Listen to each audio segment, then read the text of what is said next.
This is getting scary. The Department of Homeland Security disclosing a public utility company was recently compromised by hackers, saying a, quote, sophisticated threat actor gained unauthorized access to its control system. And add that to the military-style attack on an electrical substation in California last year. And Gary B., you say this growing threat to our power grid is really a direct threat to our economy. Tracy, I think it is the single biggest threat to our economy. If I was a terrorist, this is the area I would attack.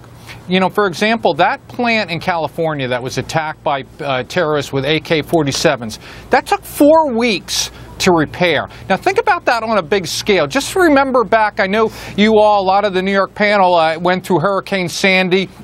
We went through the derecho a few years ago. Think about how you felt when you lost power, even for a few days. Your life was hell. Now think about if the whole East Coast power grid was taken out. The economy would go collapse completely. I would totally short the market because the Dow would probably drop 4,000 points in a few days. It would be horrible, and we are not prepared. John, I know you think this is one of the biggest threats to our economy, too, but it's costly, too. We don't have the money to fix this stuff right now.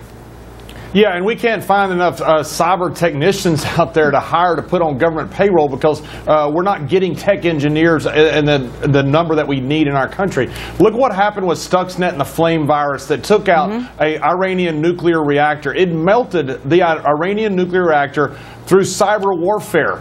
You look at Tor, the system of encryption that the government says, at least, that they can't break, that maybe a third of the web is the deep web, they call it. To me, I completely agree with Gary B. This is the greatest threat that our country faces. Geographically, nobody's going to invade us. You know, Canada's too busy curling up north, but the one thing they can do is come after us cyber warfare-wise. This, to me, is the biggest threat. Gary K., part of the problem, though, right, is we don't have one main power grid. We got a bunch of old, antiquated ones that could knock everything off. You know, we keep hearing about fixing our infrastructure, but possibly we may want to look at our grids. Look, it staggers the imagination, the possibilities if somebody can get a hold and knock us out.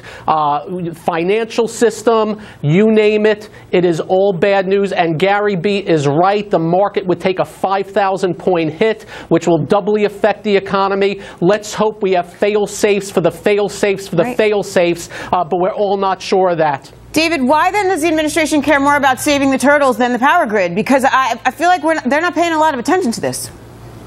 Well, I think we do, like our infrastructure of falling bridges and dilapidated roads, that we need, in addition to that, focus on the grid and our infrastructure there, energy infrastructure. And look, for 50 years, the last 50 years, it's increased by tenfold, yet it hasn't modernized. And so we're not protecting it, we're not securing it, and we're not advancing it to protect the security of that infrastructure. And we need to invest in it now, or we pay a lot more later, both financially and in the possible loss of life. Jonas, shouldn't this be priority number one? Because the turtles don't make billions of dollars like the power companies do. You know, eBay had a monster hack this week. The Department of Homeland Security was probably looking to rationalize their budget years into major terrorist attacks not happening.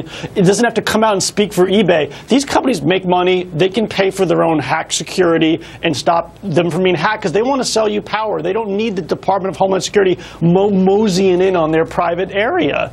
But somebody has to, because somebody's going to hurt us soon. Thank you, guys.